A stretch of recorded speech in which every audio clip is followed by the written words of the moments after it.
nos acompaña el padre Pablo Silvester. Vamos a conversar con él acerca del más allá. Pablo, ¿cómo estás? Muy bien, Eugenio, un gusto estar con vos.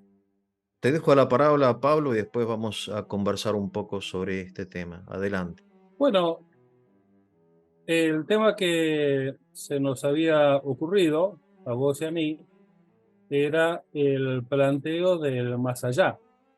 Ciertamente nosotros vivimos en el más acá, pero todos advertimos que esta vida humana, esta vida temporal, tiene un término y que luego de ella se plantea el tema de la existencia del más allá. Se plantea el tema de la eternidad. Se plantea el tema de qué es lo que ocurre con nosotros una vez que se acaba esta vida y una vez que nosotros experimentamos la muerte. Y este tema que uno podría decir que es a modo de un concepto, no solamente es un concepto frío, un concepto calculado, sino que para cualquier ser humano siempre es una fuente de inquietud. Y según se canalice, según se encauce, puede ser una fuente de esperanza o bien de desesperanza. Entonces, me parecía importante comentarte este tema y que lo conversáramos, el de la existencia del más allá. Claro, ciertamente la fe a nosotros nos va a aportar una certeza al respecto, pero uno puede notar, digamos, como dos grandes posturas ante este tema del más allá. Por una parte, la postura creyente que afirma ciertamente, creo en la resurrección de la carne y en la vida eterna, amén. Y por otra parte, bueno, nos encontramos con aquellos que sostienen que luego de la muerte no hay nada, que luego de la muerte no hay eternidad, que luego de la muerte no hay Dios. Inclusive nos encontramos con quienes dicen que el alma misma en el momento de la muerte se aniquila, deja de ser. Entonces, bueno, estamos ante ese problema, Eugenio, que no es un tema menor, porque incluso nosotros notamos cómo quienes practican esa postura un tanto nihilista, luego de la cremación de los cuerpos, arrojan las cenizas a cualquier lugar y nos encontramos ante una realidad, obviamente, que se plantea y mucho en nuestro tiempo, que es el del más allá. Por supuesto, nosotros nos hacemos el planteo desde el más acá y nos hacemos estas preguntas o estos interrogantes sabiendo que existe una palabra de Dios que nos va a orientar en cuanto al rumbo eterno. Bien, entonces yo, escuchándote, se me ocurren dos o tres cosas, más desde un punto de vista mío, que es más filosófico, si querés. En primer lugar, recientemente leí a Séneca, filósofo muy conocido, estoico, que también recoge toda la gran tradición greco-latina, y él dice, el día de la muerte es el día del nacimiento a la eternidad. Y lo dice un filósofo, una persona que no es cristiana, ¿no? Vale decir que la existencia del más allá, mm, además de ser una verdad de fe, también es algo que es como una creencia universal. Y quienes han estudiado las religiones o los cultos desde la prehistoria, ¿no? Hasta la historia, han descubierto que siempre los pueblos han expresado cierta como convicción en la existencia del más allá. Por eso, por ejemplo, en las tumbas del Paleolítico se enterraban a los muertos de una forma particular, le ponían alimentos o le ponían herramientas para que pudieran en el más allá seguir trabajando o alimentándose, ¿no? Tenemos también la famosa escena eh, del, de la Odisea, cuando Ulises baja al Hades, ¿no? Y se encuentra con su madre, ¿no? Y con otros amigos, y en ese lugar como es de sufrimiento, o sea, el más allá, a menos en el pensamiento de Homero, es un lugar bastante tenebroso, como de sombras, ¿no? Una semi-existencia. No es una plenitud como nosotros lo entendemos, sino una existencia sombría, y alguien le dice, ser un esclavo en la tierra es una existencia más feliz que ser rey en el Hades, ¿no? Es decir, y después, aún en nuestra época atea, por ejemplo, Freud tiene un ensayo titulado Acerca de la guerra. Él dice que la creencia en la inmortalidad es algo innato en el hombre, que es como un error insalvable, porque él no cree, ¿no?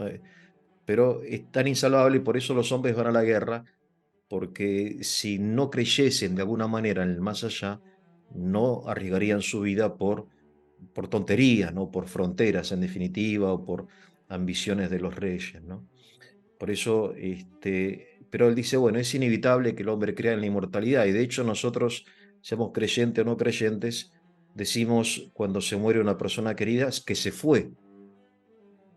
Hay una expresión, ¿no?, masónica, dejó de existir, ¿no? O una veces los periodistas dicen, fulano de tal, no sé, la reina, no sé qué, dejó de existir.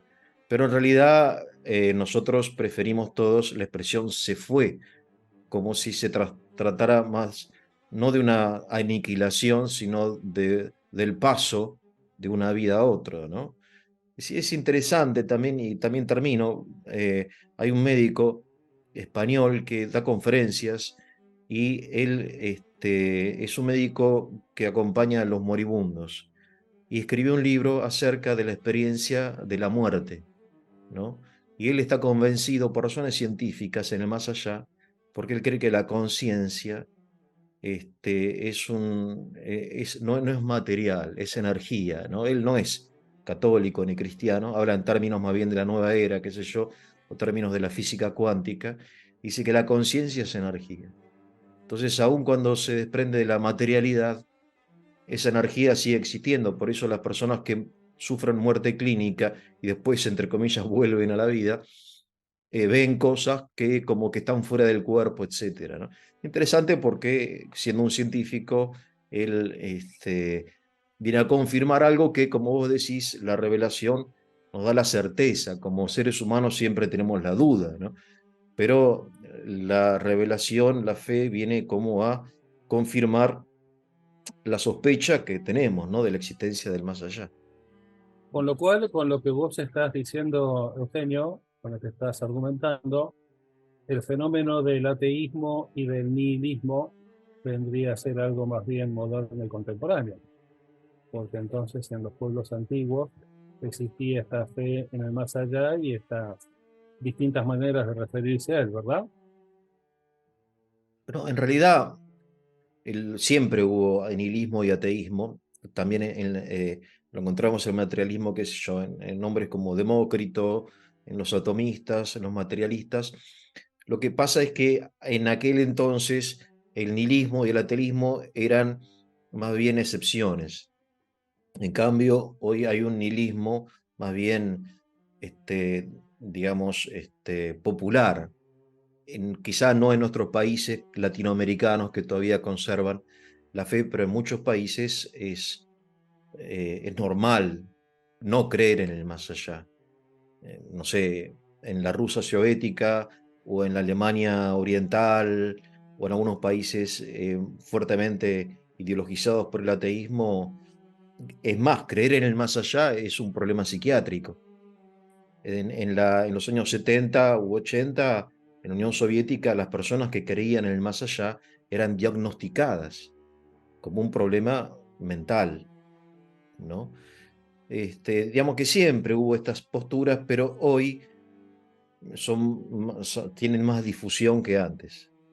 Bien, si no me equivoco, la Unión Soviética en 1917 fue la primera nación, el primer país que oficialmente se declaró ateo.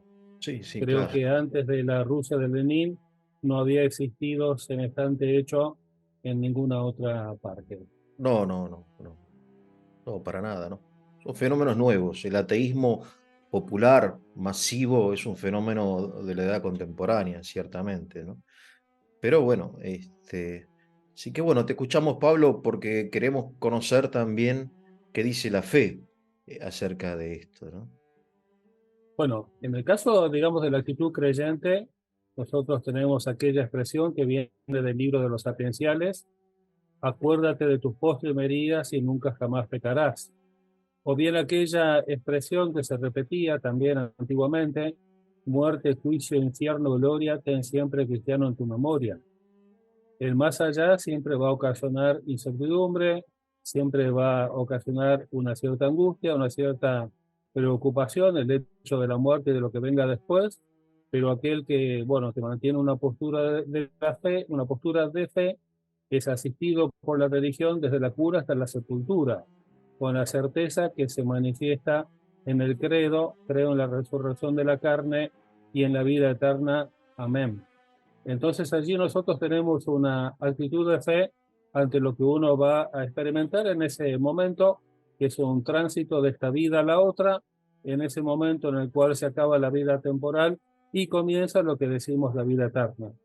Y que también hay allí una alusión eucarística, porque el mismo Cristo dice, el que come mi carne y bebe mi sangre tiene vida eterna y yo lo resucitaré en el último día. Con lo cual encontramos una unión entre el tiempo y la eternidad, porque hay una vida eterna que ya concede Dios y que va a ser la prenda de la resurrección eterna. Nosotros creemos en la resurrección de la carne. Detrás de esto, bueno, vos mencionabas allí aspectos filosóficos importantes, pero nosotros, bueno, obviamente decimos que el hombre es cuerpo y alma sustancialmente unidos, que la muerte es la separación del cuerpo y del alma, pero que el alma como tal no muere, el alma es espiritual, el alma es simple, el alma es inmortal, el alma como tal no muere y al final de los tiempos se dará la resurrección de la carne. Obviamente, cuando llega el momento, bueno, ese es una actitud vital. Por eso es que en el caso, digamos, de los creyentes, siempre la religión ha preparado a la feligresía para que la vida misma sea de alguna manera una preparación para esta circunstancia. Pensemos, Eugenio, que rezando el rosario, cada vez que decimos el Ave María, repetimos, ruega por nosotros pecadores, ahora y en la hora de nuestra muerte. Amén. Pensemos lo acendrado que se encuentra esta noción y este pedido en aquel que reza el rosario diariamente o que al menos lo hace con frecuencia. Y todo esto es para ayudar al creyente, en definitiva, en el transcurso de esta vida, rumbo hacia la eternidad. Claramente, desde la fe hay una actitud muy clara, marcada por la palabra de Dios y por la enseñanza. Incluso había como una antigua, o existe una antigua ejaculatoria, o pedido, súplica o letanía, que dice: de la muerte imprevista, líbrame, Señor, para tener la posibilidad de prepararnos para esa circunstancia con las ayudas que nos da a nosotros la religión. Pero a propósito de esto, para no circunscribirnos únicamente al ámbito religioso, del ámbito creyente, tengamos presente ese texto que aparece allí en la carta a los Hebreos, donde dice: es preciso que el que se acerca a Dios crea que Dios existe y que es remunerador. Fíjate vos cómo hay muchas personas, al menos yo me he encontrado, quizás vos también, que se consideran buenas personas, aunque no tienen una práctica religiosa definida, consideran que quien los va a juzgar a ellos es Dios una vez que se mueran, entonces eso les permite considerarse a ellos en cierta medida buenos a la par de otras personas que cometen cosas a su parecer horrendas o perversas, ¿no? Bueno, yo creo que esto nos sitúa a nosotros dentro de un tema muy, muy amplio y que tiene mucha repercusión, y en la medida que mejor se asuma, que mejor se canaliza, que mejor se viva, obviamente nuestro tránsito hacia la eternidad va a ser mejor. ¿Qué te parece? Escuchándote, recuerdo unas palabras de Jesús cuando dice: Atesoren tesoros en el cielo". Me parece interesante porque nosotros en esta expresión de Jesús no solamente vemos la existencia de ambas realidades, la tierra y el cielo, sino cómo se relacionan entre ellos. O sea que nosotros, digamos que tenemos como una especie como de caja de ahorro, ¿no? Y creo que es una imagen muy feliz en nuestra época, que es una época bancarizada, ¿no? De tarjeta de crédito y caja de ahorro y plazo fijo y el dólar y esto y lo demás, ¿no? Toda la economía está como bancarizada. Bueno, digamos que hay una forma, quizá no sea el tema de ahora, pero hay una forma de invertir, aumentar nuestros ahorros, nuestro patrimonio en el cielo, ¿no? atesoren tesoros en el cielo donde la polilla no corroe, no sé, y los ladrones, qué sé yo. Me parece a mí que en esta frase el presente o la moda, la forma en que uno vive el presente determina la forma en que se enfrenta al futuro, ¿no? Y que la puerta al futuro, como vos mencionaste, es el juicio. Y esto me parece muy interesante porque o estamos acostumbrados hoy a este pensamiento de la nueva era, que, todos los que se mueren, ¿no? Ven la luz al final del túnel, ¿no? Y yo realmente no creo que sea así. Creo que antes de ver la luz, lo que uno tiene que verse es a sí mismo. El momento del juicio, supongo yo que será un momento en que uno se verá a sí mismo, porque nosotros realmente reprimimos nuestros pensamientos acerca de nosotros mismos, ¿no? Entonces, en ese momento nos veremos a nosotros mismos, haremos como un balance de nuestra vida a la luz de Dios, ¿no? Y bueno, todo eso creo que es muy motivador, esta expresión de atesoren tesoros en el cielo, ¿no? Y es muy motivador el pensar que lo que hacemos aquí, que no tiene que ser algo especial, entiendo yo, porque si atesorar tesoros en el cielo se tratase de obras del todo especiales, fantásticas, extraordinarias, hacer milagros o hacerse monje o morir mártir, entonces la mayoría de nosotros no tendría esperanza. Creo que aquello de el poeta, ¿no? No hay santidad más eminente que hacer sencillamente lo que se tiene que hacer. Creo que el cumplimiento honesto del deber de Estado es también algo que nos hace feliz aquí y también una forma de atesorar tesoros en el más allá. Lo que vos estás diciendo del atesorar tesoros en el más allá viene a coincidir con la enseñanza del mérito de la iglesia. Bueno, hoy se habla mucho del mérito en nuestro país, ¿verdad? Del mérito, del demérito, La este, meritocracia, sí. la meritocracia, en fin, todo eso. Pero bueno, las obras buenas hechas en gracia de Dios son meritorias para la vida eterna.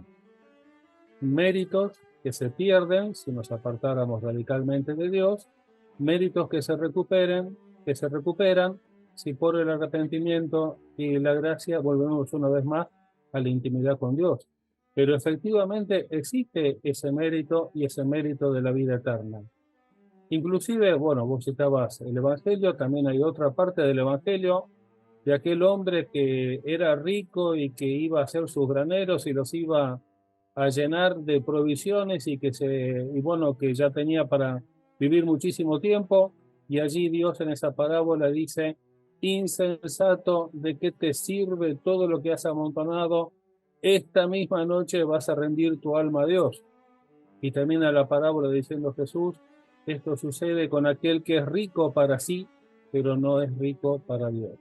En fin, es un poco lo que vos acabás de expresar en cuanto al atesorar tesoros en el cielo, ¿no? Donde no roba el ladrón, donde no está presente el ladrón, ni tampoco corroe la polilla. Bien, Pablo, creo que como, digamos, como introducción está bien. me- eh, creo que es suficiente, así tampoco cansamos a los oyentes del canal y también les voy a proponer a ellos que si tienen comentarios o preguntas, nos las dirijan a nosotros mediante el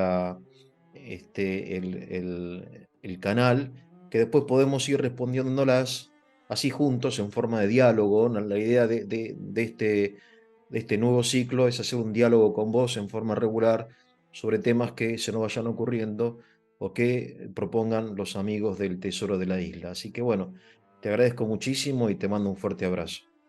Excelente, Eugenio.